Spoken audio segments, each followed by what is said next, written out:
DS judicial academy, Prayagraj, Allahabad. Online class Bihar APP मुख्य परीक्षा major act में सभी छात्रों का स्वागत है।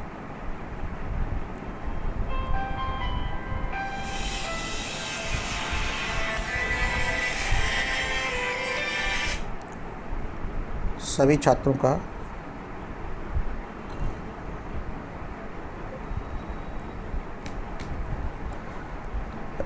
आज हम आपको मेजर एक्ट में 2 क्वेश्चन बताने जा रहे हैं। एक क्वेश्चन इंडियन एविडेंस एक्ट का, एक क्वेश्चन CRPC का।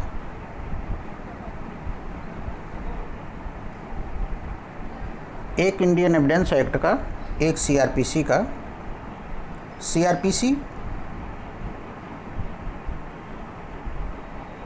मेंटेनेंस का क्वेश्चन कैसे लिखा जाएगा, कैसे आपको अच्छा स्कोर मिलता है, ये हम आपको बताने जा रहे हैं।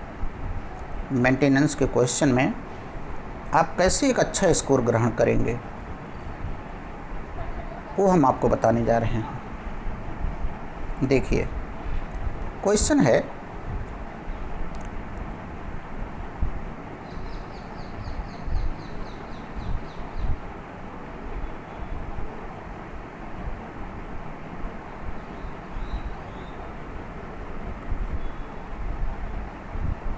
कि CRPC में एक पत्नी कब अपना मेंटेनेंस प्राप्त कर सकेगी। तो इसको हम आपको बता रहे हैं। CRPC 125(1) में एक पत्नी भरण पोषण प्राप्त कर सकेगी यदि पत्नी की तरफ से निम्नलिखित शर्तें पूरी होती हों, तो पत्नी भरण पोषण का दावा कर सकेगी। पहली शर्त जो आप परीक्षाओं में लिखेंगे वह है पत्नी अपना मेंटेनेंस करने में असमर्थ हो। पहली शर्त है पत्नी अपना मेंटेनेंस करने में असमर्थ हो। दूसरी शर्त है पत्नी चाहे वयस्क हो या अवयस्क हो। तीसरी रिक्वायरमेंट है पत्नी चाहे किसी भी धर्म की हो। पत्नी चाहे किसी भी धर्म की हो। चौथी शर्त है यदि उसने तलाक प्राप्त कर लिया हो तो वह विवाह ना किया हो। ये चारों चीज़ें में से रिक्वायरमेंट देख लीजिए, ऐसी पत्नी भरण पोषण पाएगी। पहला, अपना भरण पोषण करने में असमर्थ हो। दूसरा, चाहे वयस्क हो चाहे अवयस्क हो। तीसरा, हिंदू हो चाहे मुस्लिम हो। चौथा, अगर तलाक ले लिया हो तो पुनः विवाह न किया हो।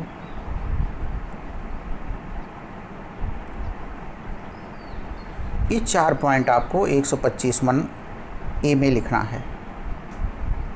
अब आइए इसको केस लॉ से समझा दिया जाए। अहमद खां बनाम साहबानो बेगम, इस केस में कहा गया कि एक तलाकशुदा मुस्लिम स्त्री भी मेंटेनेंस पाएगी जब तक कि वह विवाह ना किया हो।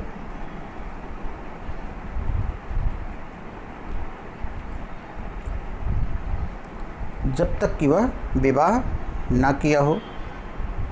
दूसरा, इसके बाद पैरा बदलेंगे।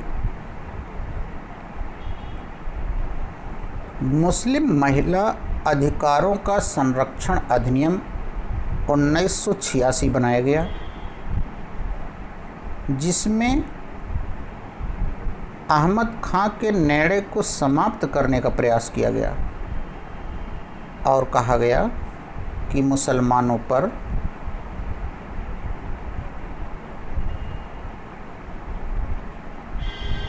किसी भी लागू थोपा नहीं जा सकता और वे केवल इद्दत काल तक ही भरण पोषण देंगे।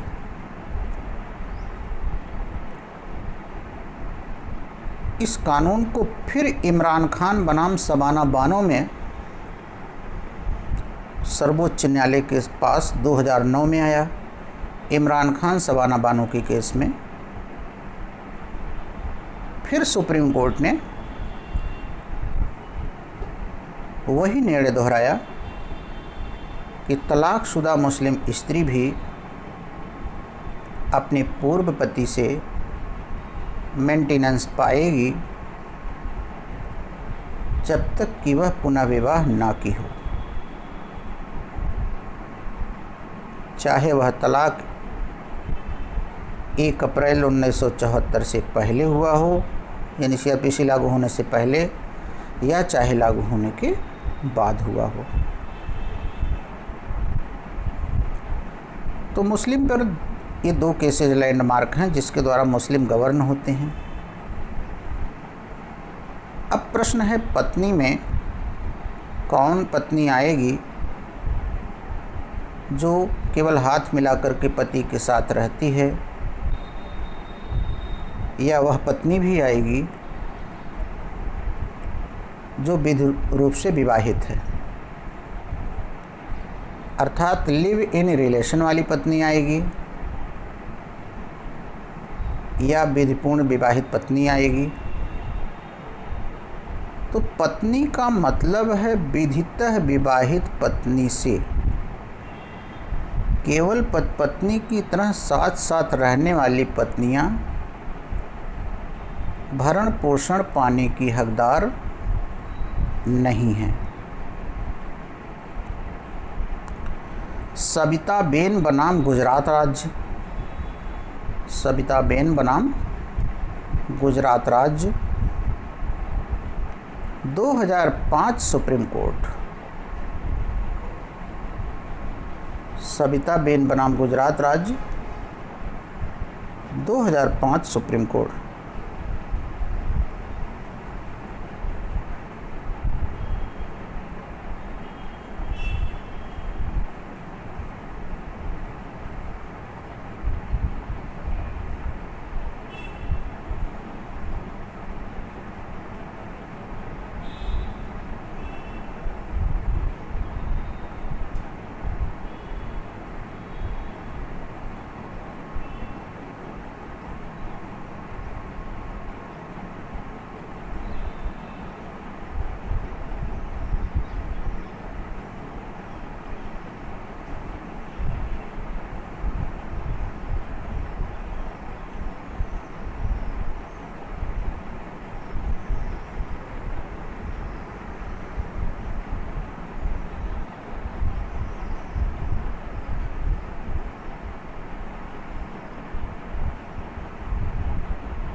सबिताबेन बनाम गुजरात राज्य में कहा गया कि रखैल पत्नी, पत्नी के साथ साथ पत्नी की तरह रहने वाली पत्नी इसमें नहीं आती हैं। पत्नी में केवल वही पत्नी आती हैं जो विधितः विवाहित हों या तलाकशुदा हों तो पुनः विवाह ना की हों।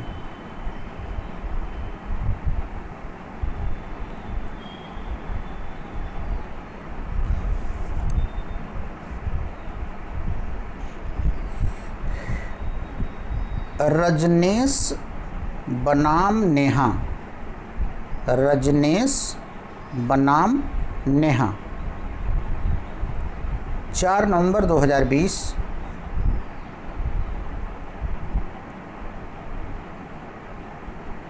पत्नी अगर मेंटेनेंस का एप्लीकेशन कोर्ट में डाली है तो मेंटेनेंस वह आवेदन देने की तारीख से पाएगी।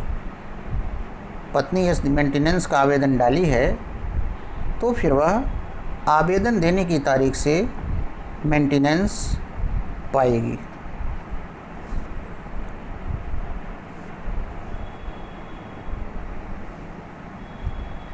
कस्तूरी, कुछ समझ में आया?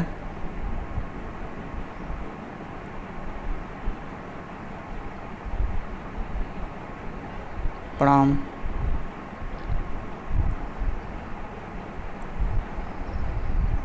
तो सीआरपीसी में एक पत्नी कब भरण पोषण पाने की हकदार है, इसका उत्तर तुम लिख ले जाओगी। फिर उसमें पूछ लिया क्या लिव इन रिलेशन पत्नी भी पाएगी, तो सविता पे इनकी केस डाल देना।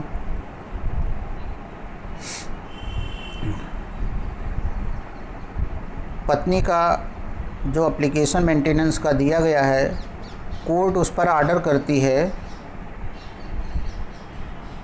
कि पत्नी को पति द्वारा भरण पोषण दिया जाए, तो पत्नी किस तारीख से भरण पोषण पाएगी? केस ला कौन सा है?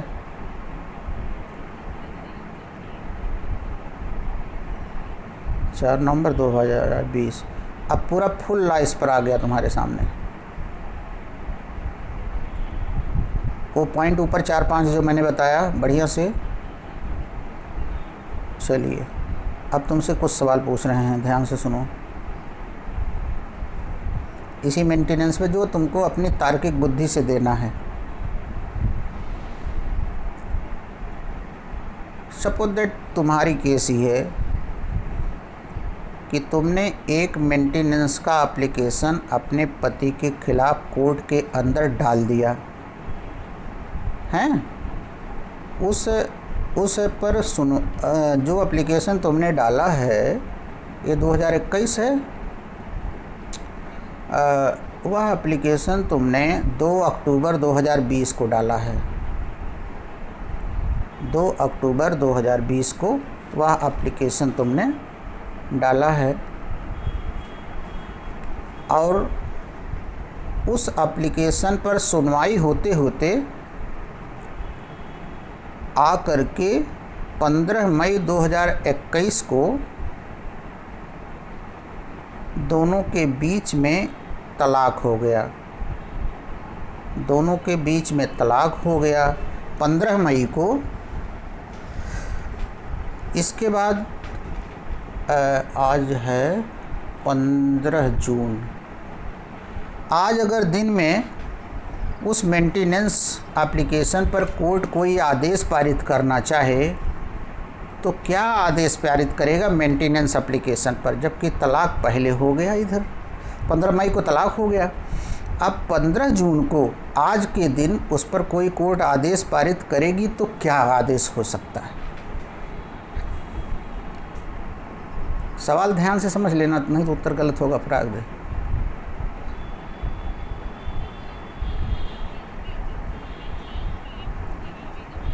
दे दिया एप्लीकेशन में और 15 मई 2021 को दोनों में तलाक हो गया।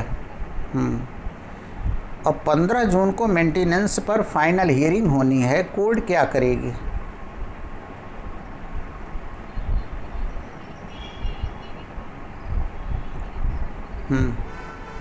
कब तक? 15 मई 2021 तक। बिल्कुल राइट तुमने बताया कि जिस दिन से एप्लीकेशन दिया गया है और जिस दिन तलाक हुआ है उस दिन के बीच का मेंटेनेंस वह पाएगी और आगे की मेंटेनेंस के बारे में भी पाएगी जब तक कि वह रीमैरिज ना करती हो। अगर आगे रीमैरिज नहीं करती है तो फिर आगे पाएगी, और अगर आगे रीमैरिज कर लेती है, जैसे आज 15 जून है, आज तक उसने रीमैरिज नहीं किया है, कोई ऑब्जेक्शन नहीं है, तो आज तक पाएगी, क्योंकि रीमैरिज तक की बात आई है ना, अभी रीमैरिज की नहीं है।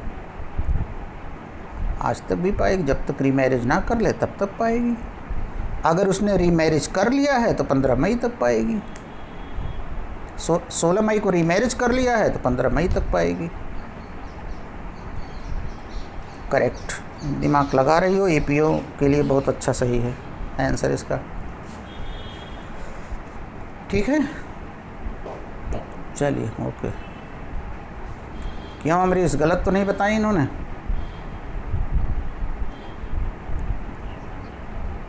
अच्छा, तुमसे गलत हो सकता था।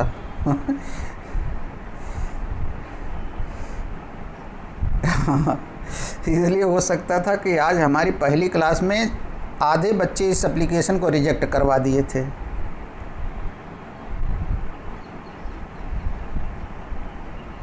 हाँ।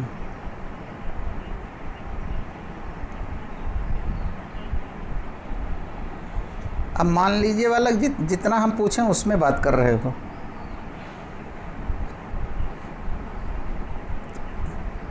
इसमें एकदम जो पूछा जाए वहीं तक सीमित रहो, अगर बाकी जो होगा उस पर दूसरे तरीके से उत्तर होगा।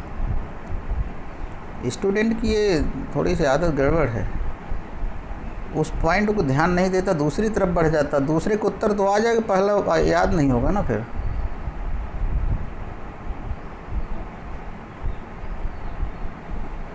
बड़ा अच्छा सवाल है ये, इलाहाबाद हाई कोर्ट का डिसीजन है ये। आवेदन की तारीख से पुनः विवाह करने की तारीख तक का मेंटेनेंस मिलेगा।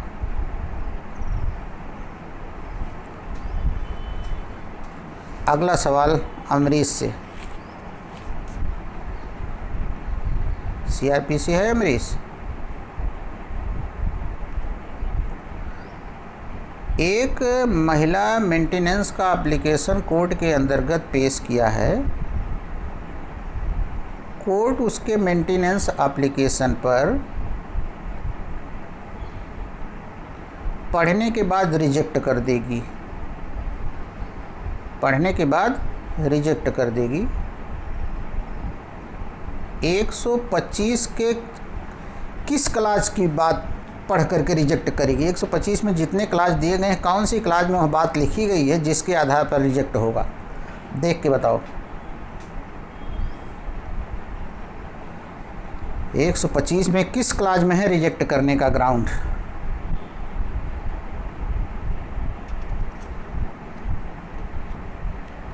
नहीं पता, बताइए नीतीश। प्रणाम। 125 के किस क्लास में है एप्लीकेशन रिजेक्ट करने का ग्राउंड? बिल्कुल सही, 100% तुमने बताया, क्लास 4 में है। क्लास 4 में दिए गए आधारों पर उसका एप्लीकेशन रिजेक्ट कर दिया जाएगा। आओ, बस चलिए, अब हो गया। अब बंद कर लो नीतीश। अब अमरीश को फिर एक सवाल दूसरा दिया जाए। अमरीश कुमार, मेंटेनेंस का एप्लीकेशन कोर्ट ने अलाउ कर दिया। अलाउ करने के बाद भविष्यवर्ती किसी तारीख को हस्बैंड न्यायालय में आकर के कुछ बताता है और उसके बाद उसके एप्लीकेशन को, उसके बाद उसके मिलने वाले मेंटेनेंस के आर्डर को रद्द कर देती है। यानी मेंटेनेंस का एप्लीकेशन के आर्डर को निरस्त कर दिया जाता है। 125 के किस क्लास में है? पढ़िए 5।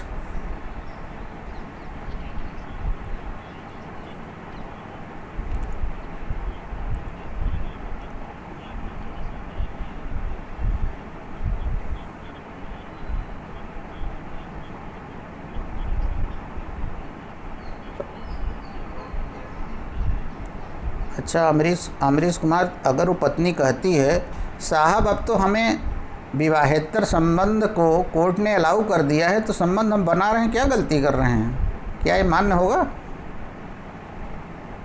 विवाहेतर संबंध को जारता कहते हैं ना। हाँ, जोसेफ बनाम साइन की केस।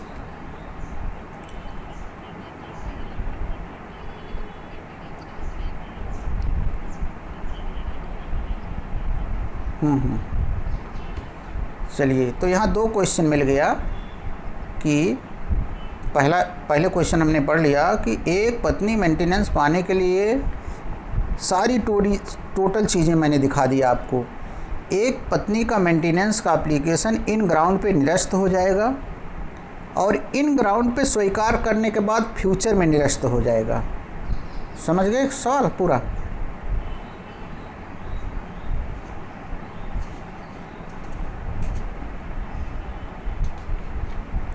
तुम डर गए हो क्या अमरीश?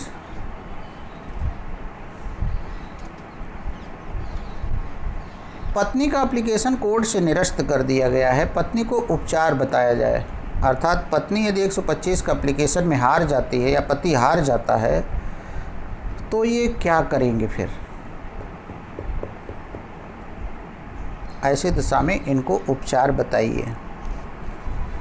लिखते जाना जो जो बोल रहे हैं।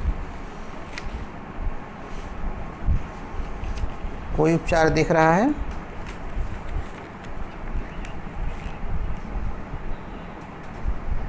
और कुछ कर सकती है, क्या करेगी और कुछ क्या करेगी?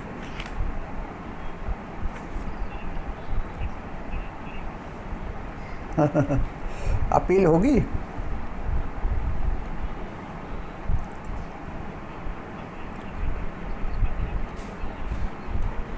अलाउ करने होगा?